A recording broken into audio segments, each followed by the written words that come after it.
Welcome to Mac Talk. So pretty much this is gonna be in short episodes where I sit and talk about whatever is on my mind, and it's gonna be separate from Live from the Three, with the co-hosts and the interviews and everything. But it's still gonna be just as good and just as tasteful. But today's topic is pretty much in your face, America. It's about black superheroes and they matter. Hashtag black superheroes matter. And I'm gonna tell you why first. So we're gonna take a second and just praise Marvel Comics and Disney. We appreciate y'all for investing in black culture and giving us an all black standalone superhero movie, Black Panther. Like, we haven't had this in forever. This is a definite win. We needed this. You know what I'm saying? Everybody pop bottles and clap your hands because we just won the Super Bowl, and I don't even think that people know that yet. But let me give you an introduction of the cast and crew. We have Chadwick Boseman from 42. He played Jackie Robinson. He's gonna play T'Challa, like, who is the Black Panther, who is the king. He's like my favorite superhero growing up, but I'll give you another story about that. You got Michael B. Jordan. He's playing Killmonger, and played in Creed. He played in The Wire. He's played in a lot of movies, and he's Fruitvale Station. I forgot about that. Thank you. And that's gonna be big for him. Like, he's the next Denzel Washington. I've been dubbing him that for like a long time. We got the beautiful Nigerian-born actress Lupita Nyong'o. She's gonna play Nakia, and we have the immortal Angela Bassett and Forrest Whitaker. They're gonna take the screen as Ramondo and Zuri, and they're always welcome anytime they're on the stage. Joe Robert Cole is he's going to be executive directing this. This is his debut to the big screen. You would know him from American Crime Story on FX. He's really good. He's going to also help in screenplay writing.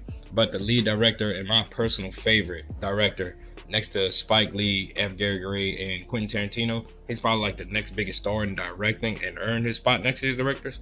Ryan Coogler, yeah, from Creed and Fruitvale Station, hence Michael B. Jordan being in the film. Yeah, man, he's a bad man from Oaktown. If this movie is anything like, with those two men, like their work, I'm telling you, people, like, you don't want to miss out on this one. Black cinema is going all the way up, and like once this movie drops, that price going up. Like, let's make this money. Black people, we even taking leads in Star Wars, so like anything is possible, and like Disney is actually making progress in, like, their racial tensions, because Disney ain't always been good to black people. They ain't been good to minorities. I mean, they whitewash a lot of stuff. But so back to superheroes. It's been a while since we had a legit black superhero motion picture. Like, 2004 gave us Catwoman, starring Holly Berry, but she played a jewel thief. That's what Catwoman is. She's not a hero. 2008, that gave us Hancock, starring Will Smith. It was very mediocre, when it was overshadowed in its summer release with Iron Man and The Dark Knight. Some of you may be saying, what about Netflix, Luke Cage? That's actually a TV series, and they left out a lot of his greatness, and like they left out the Heroes for Hire, which I thought was really a great story. That they're missing the essence of everything that led up to them. But hopefully they're actually building to it. I hope with the Iron Fist introduction and everything, I'm praying that they go there. But we'll just have to wait and see. So yeah, we had to wait a couple years, and guess who came to our rescue once more, man? The Fresh Prince of Philly himself, Will Smith. He stole the damn show in Suicide Squad. But again, that's about villains. So we still never got that straight and narrow hero that we were looking for. But 2008 also, it gave us Hancock, and that was pretty much that was an insult to black men throughout America. He was drunk and he was unstable as a superhuman. Like, it was crazy. I didn't like it at all. He was in prison, and then he was reintroduced to his wife, and yeah, I kind of paused after that, because after watching, I immediately felt like somebody like just punched me in the face and just like laughing at me, pointing a finger, because that movie pretty much told me, as a young black man, that you can't be a superhero until you're in a controlled environment under the tutelage of someone like being outside of your race, and that's pretty much not cool. So like he was put in prison, and then he was like nurtured by this white lady who was his wife, who was obviously stronger than him and had a clearer mind, who he, pretty much risked himself for multiple times to save. So you could say she was a damsel in distress, or and he was the hero. But you know we're gonna face it for what it is. It's reality. They played Hancock, and I didn't like that at all. But here at the three, like I said, man, we're for everybody. We're really equal. It's no disrespect to white people or white women at all. We love everybody. I'm just saying that the American cinema, they think differently. It is what it is. So with us, like, having this strong African king who's like richer than Iron Man and a better detective than Batman will ever be, it actually gives us a chance to, show the world that, like, we are here, like, we are warriors, we black. And we can be superheroes too. So maybe, they'll give more opportunities to bring up, more black superheroes, because there's actually a good bit of them, but you don't know about them unless you read comic books like me, or you just sit and Google, hey, how many black superheroes are in the, DC, Marvel, or, comic book universe, cartoon universe. Like DC, they gave a Cyborg, and I'm hoping that he has his own film coming up. I think it's coming up in like 2020, but that's quite a ways, away from here. So like in Cyborg, in the Justice League movie that just came out, he's actually like playing a sidekick pretty much to everyone. I mean, he's not a sidekick, you can't say that, but he pretty much is. I mean, he's not the main character in the movie. So I'm hoping that this movie, changes the story of our heroes, the heroes that look like me. Like, we're not sidekicks, we're not comic reliefs, we're definitely not no damn drunks, and we don't have to be under the control of others to like harness, like, our beings, like our power. We can actually control it ourselves. We know what we're doing. We're the lead role. We're that superhero. You're the sidekick. And the director, Ryan Coogler, like he made it clear, like, that we'll be watching a black superhero in full control, seizing the center stage spotlight. Like, the spot is on him. Like, the light is on him. Like, what are you gonna do with it? Like we have so much riding on this movie in black culture. And like, I pray that everybody understands, because growing up, I always wanted to be a superhero, and unfortunately, I had to be Batman because none of my friends knew who King T'Challa was, or nobody knew about his special army. So like, there was no Black Panther costumes for me to wear or cartoons for me to watch. So I just chose the closest mainstream hero to him, and to me that was Batman. And I am happy that my nephews and the people in their age group, whenever they're growing up, for our Halloween, whenever they dress up, they won't have to hear like, you can't wear that costume, you can't be Batman. Batman's white, he's not black. And that's kind of hard, But like I said in the previous episodes of Live from the Three, I say this show gets very personal, but it's life, and we must learn to share with each other, to better unify ourselves. We all live under one house, under one sky. So you better learn how to live with each other, because racial indifferences, creeds, and color, it's not going anywhere. It's been here since the beginning of time, and it'll be here forever. So I'm gonna break off into a little history. In the 60s and 70s, we had movies like Shaft, we had Coffee, we had Cleopatra Jones, Foxy Brown, Dolomite. That's actually all movies that I've watched. I love it. I'm thankful for my dad. He always told me, you gotta learn your history so that you could see what's going on in the future. And we had people like that, the anti-government, anti-establishment, anti-drugs, vigilante style justice.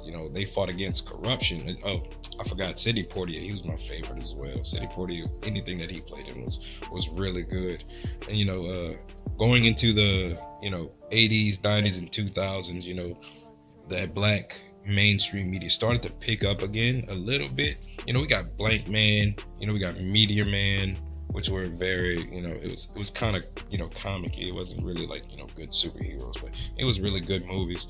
We had The Spawns, we had Steel, starring Shaq. That was really a good movie. It could have been bigger than what it was, but I don't know, man. I wasn't around, so I don't know how, the reception that it got.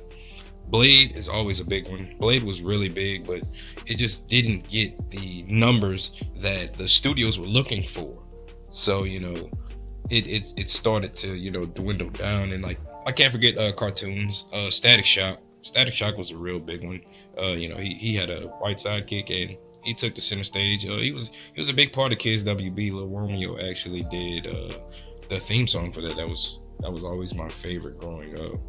But none of the recent shows, they weren't successful, and studios moved away from them because it's all about money at the end of the day and the reception that you get, and they just didn't pull that. But I think black people now are actually understanding that we are pop culture. We are the mainstream culture of America, which represents the world. We have that attitude in fashion, music, design, speech, especially being our slang and our terminology. We run this, and, I just want people to understand that, we are the culture, and we represent it, and we are not, making money, or we're not establishing anything from this, and we should. But in closing, I'm gonna get back to Black Panther. I had to break off for a second and give a message. Always a message. In closing, I just want everybody to know, like, go out and support these black movements in art, in cinema, in public affairs, in anything that you can. Because we will be forgotten about. They have so much that's against us since the end of slavery. Everything has been set to be against us, and we need to revolutionize that. We need to unify under one house, along with other races and with other people. But first with ourselves, so that we can have, one front. But go out and support Black Panther, man. When I walk in that theater, I want it to smell like coconut oil and shea butter. I want to see your kinks. I want to see people in dashikis. You know what I'm saying? I want to see those bright smiles, man. And bring your white friends, because, like I said, they love our culture too. And I'm dubbing this instant classic. This gonna sit next to Ice Cube's Friday. Like, and that's everybody know that's big, man. That's real big. And as always, man, enjoy life and share love.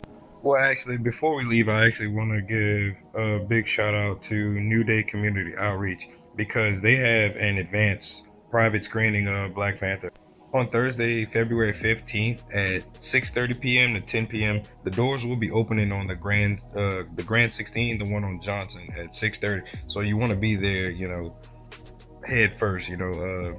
Pretty much it's going to be helping out their prom dress giveaway and their youth and elderly events. They do these care packages and pretty much outreach for the community. They're dedicating their lives to blessing others, and I always want to give a special shout out to them, because they assist me, so I assist them, and we bless each other, and that's what it's all about.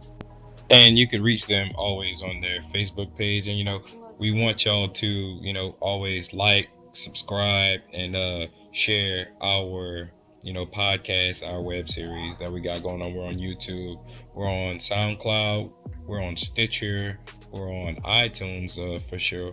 And we have a Facebook page, we have Twitter and Instagram. If y'all could blow that up for us, we would appreciate it. We're just starting out, and we all about positivity, so it's nothing negative here. And we would appreciate if y'all would share our pages and everything, try to get our name out there, so people could actually take us a little bit more serious, because we're actually putting in work, man. We dedicate a lot of time to this, and I really appreciate this, man, because I'm having so much fun. I am enjoying the response that I'm getting from people, and I just want to say I appreciate y'all. And as I continue to get better with journalism and becoming an official podcaster and YouTuber eventually, I just want to enjoy the journey, and I want you to watch me grow, and watch everyone else that appears on this show grow. And we're gonna put out a lot of information based on the community, national level of politics, hip hop, religion, anything that you're talking about, we will talk about, because that's what we do here on Live from the Three. So once again, my name is Marlo Mack. Thank you for tuning in to the first episode of Mac Talk. And as always, enjoy life, share love, be blessed.